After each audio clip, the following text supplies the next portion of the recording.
Would you ever run across South America? I was injured on day one. Climb the 7 summits. The whole curtain of rock basically started coming down the mountain. Trek across Antarctica. Unbelievable experience, pushing to the absolute limit. I'm at my limit right now. Or row across the Atlantic Ocean. We were hit by 2 hurricanes, and 3 tropical storms. Big Life is about exploring unique and untouched landscapes, pushing your physical boundaries and testing the limits of danger. Find out what it takes to be an adventure seeker, risk taker, and a high achiever only on Big Life. Inspired by books at a young age, Colin Angus was always drawn to seek out extraordinary adventures like the ones he read about in his youth. He started exploring in his early 20s with a variety of adventures, from paddling the mighty Amazon River to getting lost in Mongolia. But it wasn't until years later that he took up his greatest adventure, to try to circumnavigate the globe using only human power. To add to the high stakes, Colin asked his future wife to join him in this phenomenal attempt to row across the Atlantic Ocean in what can only be called the ultimate relationship test.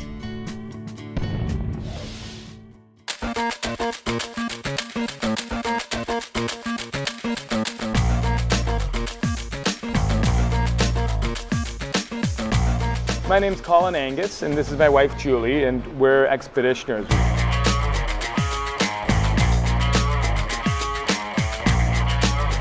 We've done quite a few different adventures, including rowing across the Atlantic Ocean in a rowboat.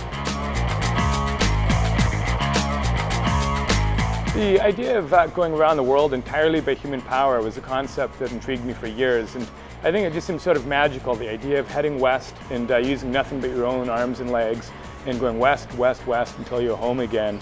Very simple in concept, but at the same time in execution, very complex, very difficult. I just loved the idea that nobody had done it before, nobody had gone around the world entirely by human power, and it promised to be a great way to explore some of these remote areas that you'd never otherwise visit. I think there's a few things that drew me to this expedition. Part of it is I wanted to undertake a big adventure. I really wanted to push myself and see what I could achieve for my own interest and curiosity. Another part was an interest in the ocean. My background is in science, and I've always been fascinated with the ocean environment. Oh, look at you, Rara. Oh, you like that, don't you? The expedition took 2 years in total. That was starting from Vancouver, ending in Vancouver. And the longest leg, continuous leg that was the same thing, was crossing the Atlantic Ocean, which took 5 months, just Julie and myself in the rowboat. So 5 months without support. It was 5 different modes of human-powered transportation: canoeing, rowing, skiing, cycling, of course. It's 43,000 kilometers in total around the world. And the number of chocolate bars eaten were, I think, is about 2,000 chocolate bars eaten en route. So you need something to fuel you, and chocolate bars taste good as well. Starting out in the expedition, I was with a friend. His name was Tim Harvey, and unfortunately, things just didn't work out. And in Siberia, we ended up traveling separately. And at that point, I was alone for almost 4 months, and fortunately, Julie, my wife, was able to join me in Moscow.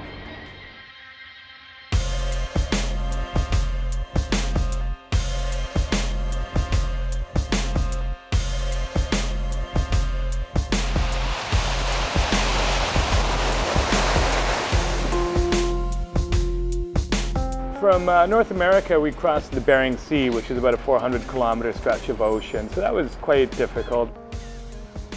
We were blown north and then south and ended up doing almost 1,000 kilometers to do a 400-kilometer crossing. And then once we got into Siberia, that was even tougher just because of the extreme temperatures we're dealing with. actually the coldest inhabited region in the planet. Today is a freezing, typical day in Chukotka. It seems to snow and blizzard all the time with minus 35, minus 40 degree temperatures. It's chilly, it's freezing, and this is our home now. This is where we live. One of the towns we're going through, its average temperature is minus 57 degrees, which is just freezing. That's in January. So we had to prepare for those kinds of conditions. We had a lot of clothing, heavy-duty tents, and it took 5 months to get through that roadless wilderness in eastern Siberia.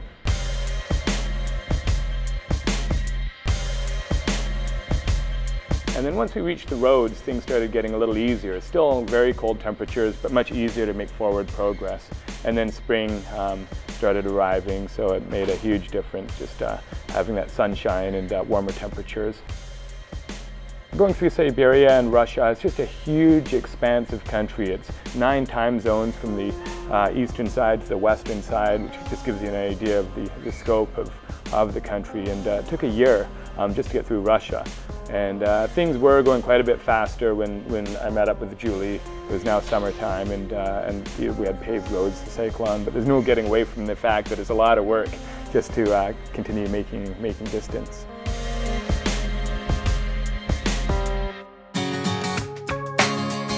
I'd been involved with Colin's expedition right from the beginning. We decided to join forces and cross the ocean together, and I also would join Colin for another 15,000 kilometers of cycling in addition to the ocean crossing.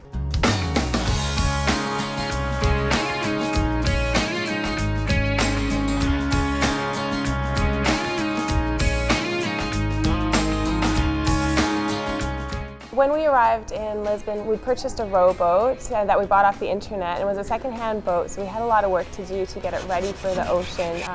Finally, we got the boat prepared, and then we had to fill it with everything we needed for the ocean crossing. So that's 5 months of food, and because, of course, we're exerting so much energy, it's burning twice as many calories as we normally would. And we just went to the grocery store and went shopping there and just got dried goods and made do with what we could find. And we didn't have a support boat, so if we just forgot something, we'd have to go without. So it was really important to be properly prepared. I had never really rowed before, so I had a lot of fears when we started this journey. The biggest worry was the Atlantic Ocean. It's a huge crossing. It would be the first time a woman had crossed the Atlantic from mainland to mainland. It's almost 10,000 kilometers. When we left Lisbon in our rowboat, it felt exhilarating and exciting. At the same time, it felt terrifying.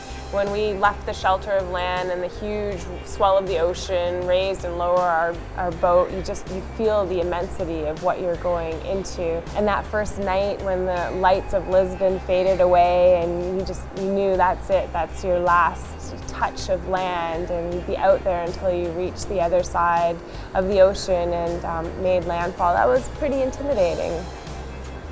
My biggest worry was the weather. We timed it so that we would avoid the stormy season and the hurricanes, but there's always a possibility of anomalies, and unfortunately that's exactly what happened.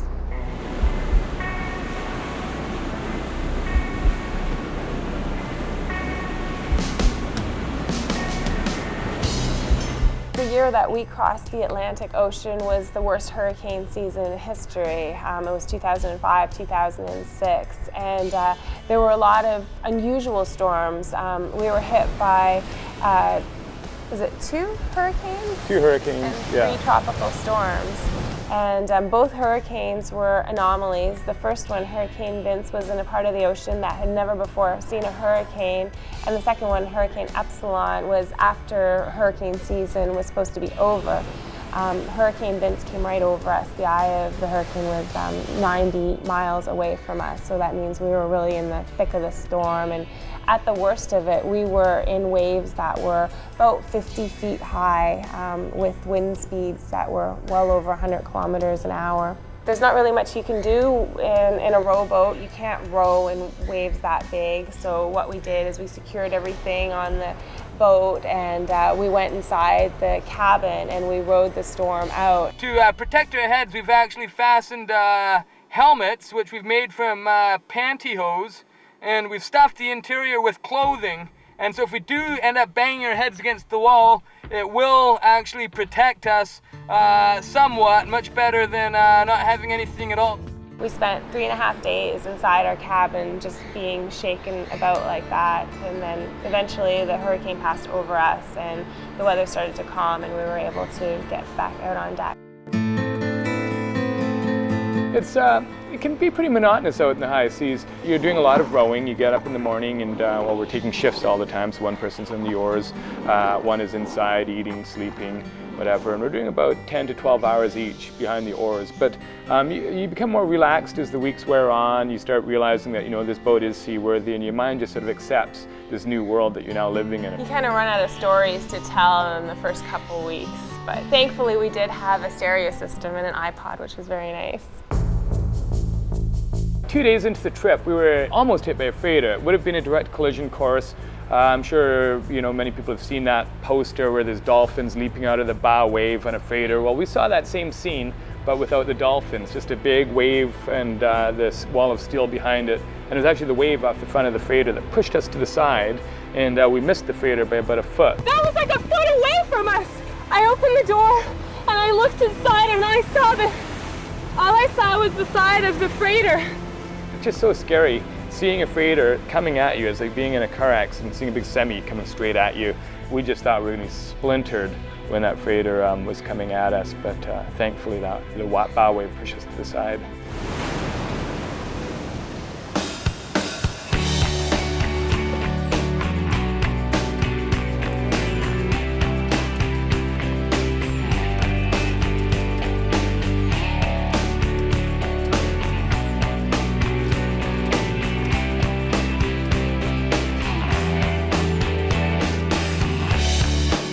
We were on the boat for 5 months in total. It was 4 months non-stop from Portugal to St. Lucia, and then another month from St. Lucia to Costa Rica. Land ho! The feeling of seeing land after being out at sea for so long, and it's almost indescribable, just because out there, like I said, it was very nerve-wracking at first. You're terrified and worried about the storms, and finally you live through all that, but you're still dreaming about land. One day you're going to get back again. You're going to be able to have fresh fruits and vegetables. You're going to be able to have an icy cold drink. We don't have refrigeration. It's so warm. And you really start to miss it, miss people. And when we finally reached land, it was everything we imagined. Finally, we see land. We're not at the end yet, but we're at the Caribbean. We've made it! We've made it to land! We're there! Thank you! We couldn't walk. That was the only problem. Yeah, you can't walk after you've been in the boat for that long. You literally can barely walk. Oh my God! Oh my God! Oh, it's not easy! It feels like everything's moving!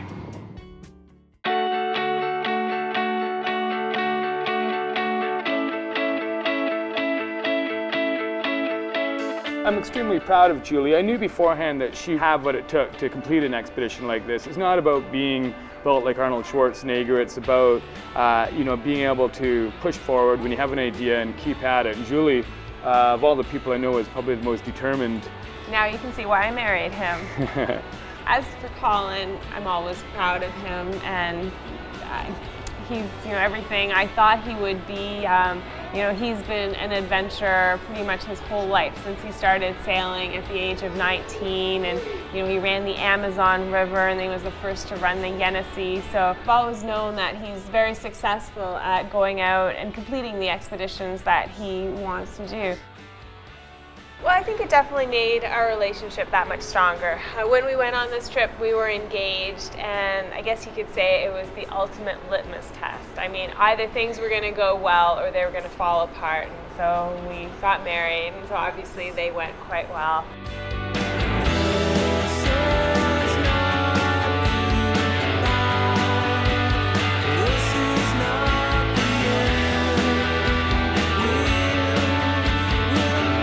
There's only one last thing to do.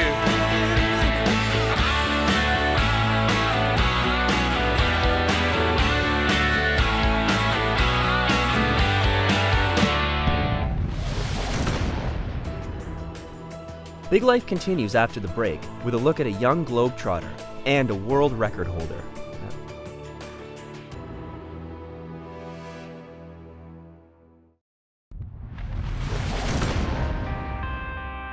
Next on Big Life, meet a young globetrotter who grew up around the water in sailboats all of his life. By the time Zac Sunderland was a teen, he was ready for his next big adventure, attempting to sail around the world solo while also seeking to become the youngest person to achieve that lofty goal.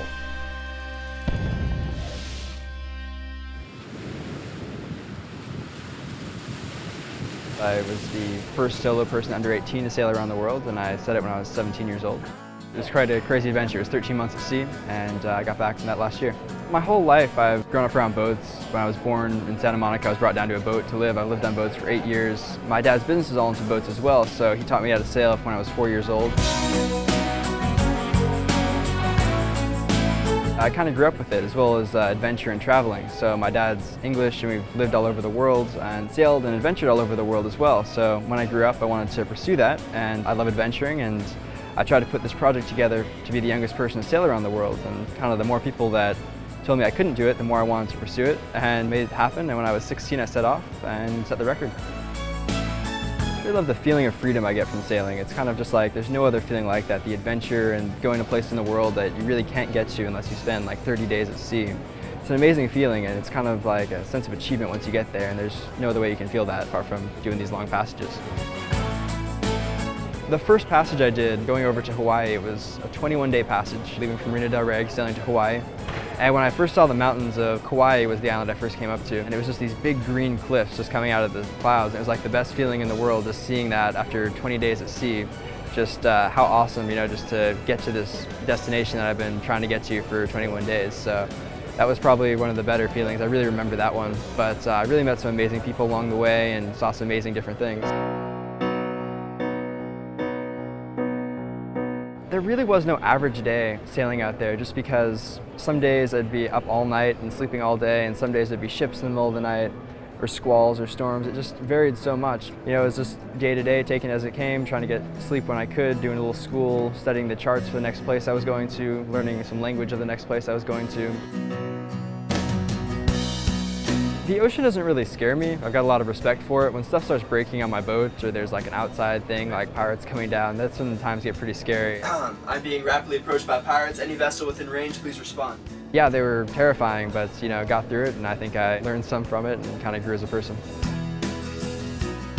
As I was coming back up the coast of South America and back into the Americas and everything, I was very ready to be home, because the last leg of the trip was all slamming into the wind, and as soon as I got back into the Mexican waters where I'd sailed, hundreds of times before, it was just like a great kind of sense of, wow, I actually did this. It was kind of realizing it. As soon as I got back home, it was a crazy, crazy day. It was a bunch of helicopters, and a bunch of my friends came out, and it was a really awesome day, and I was just kind of didn't know what to do with myself after that. I mean, every day for over a year, I'd woken up with like some huge goal in front of me, just like something I just had to wake up, and there was my mountain to climb for the day. The next adventure, I'm looking into doing the Northwest Passage. It's above Canada and Alaska, and it's this ice pass up there, and I'm in the process right now of planning that all out. I put my boat I did my last trip on the market, Intrepid, so I'm going to sell that boat and get a big steel boat, hopefully go through the Northwest Passage. I try and show people how dreams aren't just dreams. You have to make them reality, to take them out of that realm.